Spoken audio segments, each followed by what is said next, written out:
முதல்ல எடுத்தவொடனே இந்த பக்கம் முத்து மீனாவை சேர்ந்து பார்வதி ஆண்டி வீட்டுக்கு போறாங்க.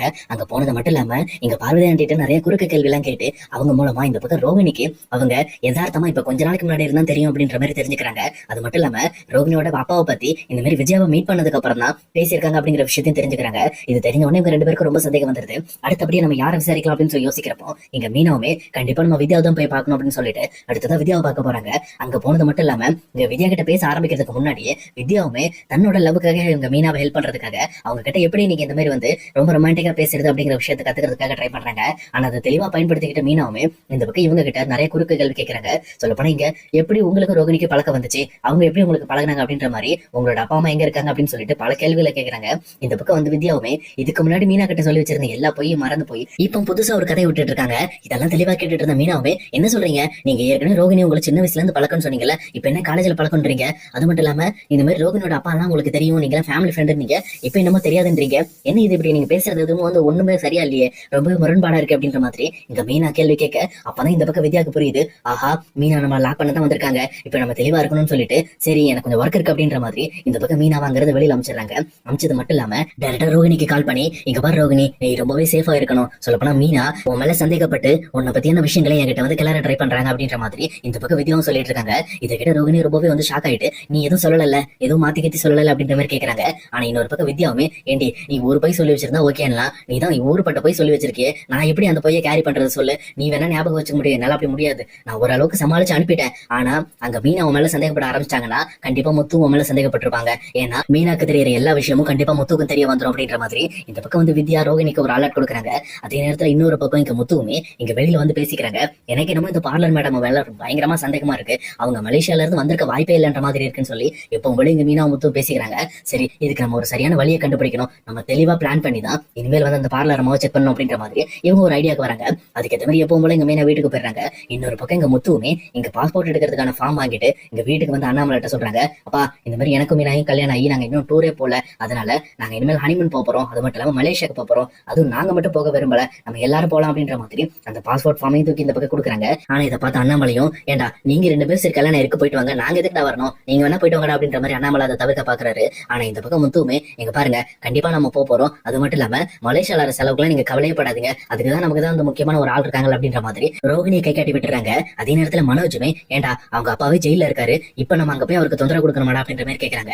ஆனா முத்துவுமே கரெக்டா தெளிவா பேச ஆரம்பிக்கிறாரு, டே அவங்க அப்பா ஜெயில இருக்காரு, சொல்ல போனா இப்ப ரோகிணிக்கும் உனக்கு கல்யாணம் 1 இயர் ஆக போகுது, நீங்க இன்னுமே போய் பார்க்கல, அது மட்டும் இல்லாம அவருக்கு தான் ஆல்ரெடி பாத்துக்கிறதுக்கு அவங்க ஒய்ஃப் இருக்காங்கல்ல, அவர் தான் 2வது கல்யாணம் பண்ணிருக்காருல, அது மட்டும் இல்லாம அங்க மலேசியால வர செலவு எல்லாமே இந்த பக்கம் அவரே பாத்துக்க போறாரு, அது மட்டும் இல்லாம அப்படி வேணாம்னு சொல்லி நம்ம தனியா இருந்தாலும் அவர் இருக்க விடுவாரா, சொல்ல போனா அவரோட பொண்ணை நீ தான் பாத்துக்கிற, அதுக்காகவே உனக்காக செய்வாரா, உன் மாமனார் உனக்கு செய்ய மாட்டாரு நினைக்கிறியா அப்படின்ற மாதிரி பேசிட்டு இருக்காங்க. இதெல்லாம் கேட்ட உடனே இங்க விஜயாவுமே கண்டிப்பா செய்வாங்க, அது மட்டும் இல்லாம உங்களுக்காக இல்லையோ எனக்காக செய்வாங்க அப்படின்ற மாதிரி இந்த பக்கம் விஜயாவுமே ரொம்ப பெருமையா பேசிட்டு இருக்காங்க. இதை தெளிவா புரிஞ்சுக்கிட்ட முத்துவுமே பாரு அம்மாவே சொல்லிட்டாங்க, அப்பனா இதுக்குண்டான வேலையை நான் பாக்குறேன் அப்படின்ற மாதிரி இந்த பக்கம் முத்துவுமே ரெடி பண்ண ஆரம்பிக்கிறாரு. இதெல்லாம் கேட்ட ரோகிணிக்கு ஐயோ இவங்க எல்லாம் வந்து பெரிய பிளான பண்ணிட்டு இருக்காங்களே, மலேசியால நமக்கு யாரையுமே தெரியாது, நமக்கு யார்கிட்ட போய் என்ன பேச முடியும் அப்படின்ற மாதிரி அவங்களுமே ரொம்ப மிரண்டு போயிட்டு இந்த விஷயத்தை எப்படியாவது நம்ம தடுத்தாகணும் அப்படின்னு சொல்லிட்டு இங்க மனோஜை கூட்டிட்டு போய் தனியா பேச ஆரம்பிக்கிறாங்க. அவங்க கிட்ட ஒரு சென்டிமெண்டான ஒரு நாடகத்தை போடுறாங்க. இங்க பாரு மனோஜ், எங்க அப்பாவே ஜெயில கஷ்டப்பட்டு இருக்காரு, அந்த நிலைமையை நான் போய் பார்க்கணுமா, சொல்லப்போனா இந்த மாதிரி நம்ம வீட்டுல இருக்க எல்லாரும் போய் அவர் கஷ்டப்படுறத பாக்கணுமா அப்படின்ற மாதிரி இந்த விஷயத்த மனோஜ் கிட்ட சொல்லி அனுப்புறாங்க. அதுக்கு ஏற்ற மாதிரி இங்க மனோஜுமே வெளியில வந்துட்டு இங்க பாருங்க மலேசியாக்கு யாரும் போறது கிடையாது, இந்த மாதிரி ரோகிணியோட அப்பாவை யாரும் பார்க்க கூடாது அப்படின்ற மாதிரி ரொம்பவுமே கோபத்தோட பேசுறாங்க.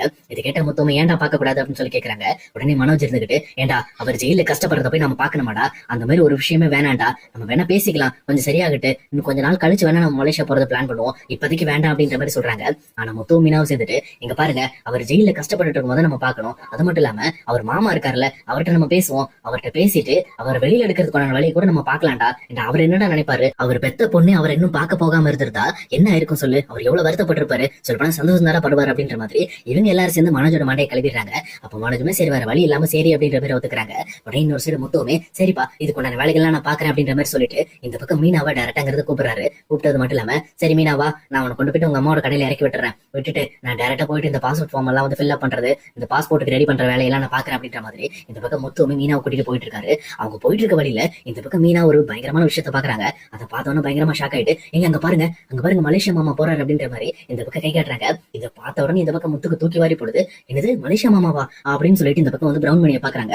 பார்த்தா பிரவுன் மணி ஆளுக்கும் உடைக்கும் சம்மந்தமே இல்லாம உள்ளூர்கார மாதிரி நடந்து போயிட்டு இருக்காரு. இதை இதை பார்த்த முத்துக்கு பயங்கரமான ஷாக்கு. என்னடா இது, இவன் தான் மலேசியா மாமாவா? இவனை பார்த்தா இங்க ஏதோ கடை வச்சு சம்பாதிக்கிற மாதிரி இருக்கு. இவன் மலேசியால இருந்து வந்திருப்பானா? நம்பவே முடியாது. கண்டிப்பா இதை பத்தி நம்ம விசாரிச்சாகணும். மீனா, நீ முதல்ல கீழே இறங்கிக்க, நான் அவர்கிட்ட போய் நாசுக்கா பேசி அவரை வீட்டுக்கு கூட்டிட்டு ட்ரை பண்றேன் அப்படின்ற மாதிரி இந்த பக்கம் முத்துவுமே மீனா அங்க இறக்க விட்டுறாரு. விட்டது மட்டும் இல்லாம டேரக்டா இந்த பக்கம் பிரவுன் பண்ணிட்டு போயிட்டு, மலேசியா மாமா எப்ப வந்தீங்க ஊர்ல இருந்து அப்படின்ற மாதிரி ரொம்பவே வந்து ஷாக்கான மாதிரி பேச ஆரம்பிக்கிறாரு. இதை பார்த்த உடனே அவருக்குமே தூக்கி வாரி போடுது. ஐயோ, இவனா மறுபடியும் இவங்கிட்ட மாட்டிக்கிட்டானா அப்படின்ற மாதிரி அவருமே ரொம்ப சலிச்சுக்கிறாரு. என்னாச்சு மாமா, நீங்க எப்ப வந்தீங்க அப்படின்ற மாதிரி அவர்கிட்ட வந்து ரொம்ப விளையாட்டா முத்து பேச ஆரம்பிக்கிறாரு.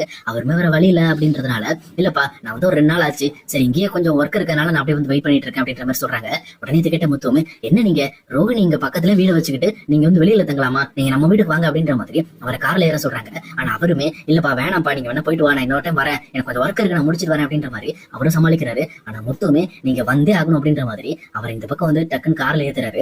இன்னொரு பக்கம் இங்க பிரவுன் மணிக்குமே எல்லா உண்மையும் பேசாம இந்த பாயிண்ட சொல்லிடலாமா அப்படின்னு சொல்லி யோசிக்க ஆரம்பிக்கிறாங்க.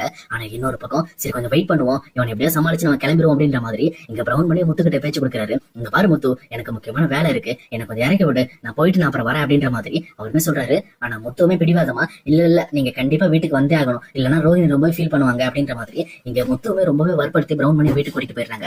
அதே நேரத்துல வீட்டுக்கு பிரவுன் பண்ணி போன உடனே இங்க அண்ணாமலை, வாங்க வாங்க வாங்க நல்லா இருக்கீங்களா அப்படின்ற மாதிரி விசாரிச்சு அவரை உட்கார வைக்கிறாங்க.